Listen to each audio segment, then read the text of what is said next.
लोग मनुष्य के नर जनन अंग के बारे में समझेंगे। और ये जो आप बोर्ड पर देख रहे हैं, ये मनुष्य के नर जनन अंग का रेखीय चित्र है। और कल हम लोग देखे थे मनुष्य की मादा जनन अंग। आज हम लोग नर जनन अंग देखेंगे, अर्थात पुरुष के जनन अंग। पुरुष के जनन अंग के बारे में, उनके मुख्य भाग के बारे में जानेंगे। देखिए, यह जो चित्र आपको दिखाई पड़ रहा है, यह मनुष्य के नर जनन अंग का रेखीय चित्र है। ये जो आपको ये देखिए, ये घड़ा के समान दिखाई पड़ रहा है, ये मूत्राशय हो गया। यहाँ से ये जो आपको दिखाई पड़ रहा है, ये वाला पार्ट देखिए, ये पूरा अस्त ग्रंथि हो गया। क्या हो गया? पूरा अस्त ग्रंथि हो गया। इसका बहुत बड़ा योगदान है ना। उसके बाद ये जो आप अंडा के समान देख रहे, सुपारी जैसे दिखाई पड़ता है ना, अंडा के समान जो गोलीय रचना है, इसको वृषण कहते हैं। इसको क्या कहते हैं? वृषण कहते हैं। तो एक इधर, ये इधर भी है, एक इधर, एक इधर, दो हो गया ना। वृषण दो होते हैं, एक ये और ये। तो पुरुष में कितना वृषण? एक जोड़ा, दो होता है। ये भी वृषण और ये भी वृषण। ये जो लंबी पाइप जैसे रचना आप देख रहे हैं, ये आपका हो गया मूत्र मार्ग। क्या हो गया? मूत्र मार्ग। और ये देखिए अंकुर, ये जो पेड़ के तरह जो है ये रचना बना हुई, ये शुक्राशय है। एक शुक्राशय इधर है, एक शुक्राशय इधर, एक दो शुक्राशय। यहाँ से ये देखिए, ये जो पाइप जैसे रचना है, यहाँ इस यही पाइप को संकलन नलिका कहते हैं। इस पाइप को क्या कहते हैं? संकलन नलिका कहते हैं। और ये वाला जो खोला हुआ ये जो भाग है चौड़ा हुआ, इसी को शिश्न कहा जाता है, अंग्रेजी में पेनिस। ये खोला हुआ भाग क्या है? शिश्न है। और ये जो इस तरह का बना हुआ भाग है, ये इसको कहते हैं प्रीपियूस। इसको क्या कहते हैं? प्रीपियूस। इधर से भी है और इधर से इतना अंग के बारे में इसमें दिया गया। अब इसके बारे में संक्षिप्त जानकारी देखते हैं। देखिए, सबसे पहले हम लोग जानेंगे वृषण। किसके बारे में जानेंगे? वृषण। क्योंकि वृषण मनुष्य में पुरुष का अर्थात नर का महत्वपूर्ण जनन अंग है। वृषण क्या है? महत्वपूर्ण जनन अंग है। यहाँ से देखिए, वृषण पुरुष का सबसे प्रमुख जनन अंग है। वृषण मनुष्य का क्या है? सबसे प्रमुख जनन अंग। वृषण मनुष्य का क्या है? सबसे प्रमुख जनन अंग है। मनुष्य में भी किसका? पुरुष का।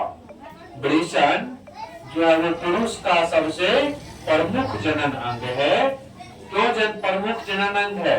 क्योंकि इसमें नर युग्मक शुक्राणु बनते हैं। वो पूछेगा नर युग्मक शुक्राणु कहाँ बनते हैं? वृषण में। नर युग्मक शुक्राणु कहाँ बनते हैं? वृषण में। समझ गया? नर युग्मक शुक्राणु जो होता है वो कहाँ बनते हैं? वृषण में। उसके बाद देखिए, शुक्रवाहिका क्या है? शुक्रवाहिका है। शुक्रवाहिका, शुक्रवाहिका क्या? देखिए, करीब 25 सेंटीमीटर लंबी नलिका है। शुक्रवाहिका 25 सेंटीमीटर लंबी एक नलिका है, एक नली के आकार की रचना है, जिसकी दीवार मांसल और संकुचनशील होती है। शुक्रवाहिका लगभग 25 सेंटीमीटर लंबी एक नलिका होता है, जो मांसल, मांस की रचना का मांसल जैसे दीवार होता है, और वो संकुचनशील होता है, अर्थात वो सिकुड़ सकता है और फैल सकता है। उसके बाद संकलन नली, ये दो छोटी नलिकाएं हैं। संकलन नली क्या है? दो छोटी नलिकाएं हैं, जो शुक्रवाहिका तथा शुक्राशय की नलिका के जुड़ने से बनती है। संकलन नली कैसे बनता है? शुक्रवाहिका और शुक्राशय की नलिका के जुड़ने से। शुक्रवाहिका और शुक्राशय की नलिका के जुड़ने से बनता है। क्या बनता है? क्या बनता है? संकलन नली बनता है। संकलन नली बनता है। और यह दो छोटी नलिका है, दो छोटी नलिका। अब इसके बाद देखिए, मूत्र मार्ग। समझ रहे हैं ना? मूत्र मार्ग, मूत्र मार्ग क्या है? मूत्र मार्ग देखिए, कहा था यह एक लंबी मांसल नली है ना। मूत्र की संरचना के बारे में हम लोग पिछले चैप्टर में पढ़े थे। मूत्र मार्ग अभी पढ़े। मूत्र मार्ग एक लंबी और मांसल नली है। मांस वाले एक लंबा नली होता है मूत्र मार्ग। इसमें दो सहायक ग्रंथियां होते हैं। मूत्र मार्ग में क्या वो ग्रंथि होता है? दो सहायक ग्रंथि होते हैं। एक का नाम है पुरः अस्त ग्रंथि, यही यहाँ पे लिखल है पुरः अस्त ग्रंथि। देखिए कहाँ पर होता है, यहाँ पर है ना, ये पुरः अस्त ग्रंथि। ये नीचे वाला पार्ट है, ये ऊपर वाला पार्ट है ना। ऐसे ही मनुष्य जैसे खड़ा है तो ये जो ऊपर जो है ये मूत्राशय, ये ऊपर वाले पार्ट हो गया है ना, और ये जो है ये नीचे वाला पार्ट हो जाता है। तो यहाँ से ये देखिए ऊपर वाले ऊपरी भाग में रहता है। ये जो आपको दिया गया रचना, ये पुरः अस्त ग्रंथि है ना। पुरः अस्त ग्रंथि और कॉपर ग्रंथि की नलिका खुलती है। मूत्र मार्ग की दो सहायक नलिका है, एक है पुरः अस्त ग्रंथि और एक है कॉपर ग्रंथि। ये दोनों उसी में खुलता है, किसमें? मूत्र मार्ग में। चलिए अब जरा पुरः अस्त ग्रंथि के बारे में जान लेते हैं। पुरः अस्त ग्रंथि या मूत्राशय के आधार पर स्थित एक छोटी लगभग गोलाकार ग्रंथि है। पुरः अस्त ग्रंथि या मूत्राशय के आधार पर स्थित एक छोटी लगभग गोलाकार ग्रंथि है। कॉपर ग्रंथि, कॉपर ग्रंथि या क्या, देखिए कॉपर ग्रंथि क्या है? कॉपर ग्रंथि पुरः अस्त ग्रंथि के ठीक नीचे होता है। ये पुरः अस्त ग्रंथि के नीचे होता है कॉपर ग्रंथि। पुरः अस्त ग्रंथि के नीचे क्या होता है?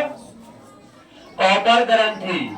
और इसी कॉपर ग्रंथि की नलिका मूत्र मार्ग में खुलती है। इसकी नलिका कहाँ खुलती है? मूत्र मार्ग में खुलती है ना। आप देखिए कहा था यह ग्रंथि एक क्षारीय द्रव स्रावित करता है। कॉपर ग्रंथि क्या करता है? कि लिक्विड, क्षारीय लिक्विड स्रावित करता है, क्षारीय द्रव स्रावित करता है। और यह द्रव का काम क्या है? तो देखिए कहा था मूत्राशय की दीवार को मूत्र के द्वारा उत्पन्न खुजलाहट और जलन से बचाता है ना। मूत्र जो होता है वो क्या होता है? नाइट्रोजनी विकार होता है ना, नाइट्रोजनी विकार होता है। और ये मूत्राशय की जो दीवार है उसको नोचने से, खुजलाना माने नोचना से, जलन माने लहरना, जलने जैसे महसूस होना, उससे बचाता है। कौन? ये क्षारीय द्रव कॉपर ग्रंथि का जो स्राव होता है वो बचाता है। उसके बाद एक लास्ट हम लोग शिश्न देखते हैं। शिश्न क्या है? एक है मांसल रचना है जो पुरुष का मैथुन अंग, पुरुष का क्या है? मैथुन अंग है।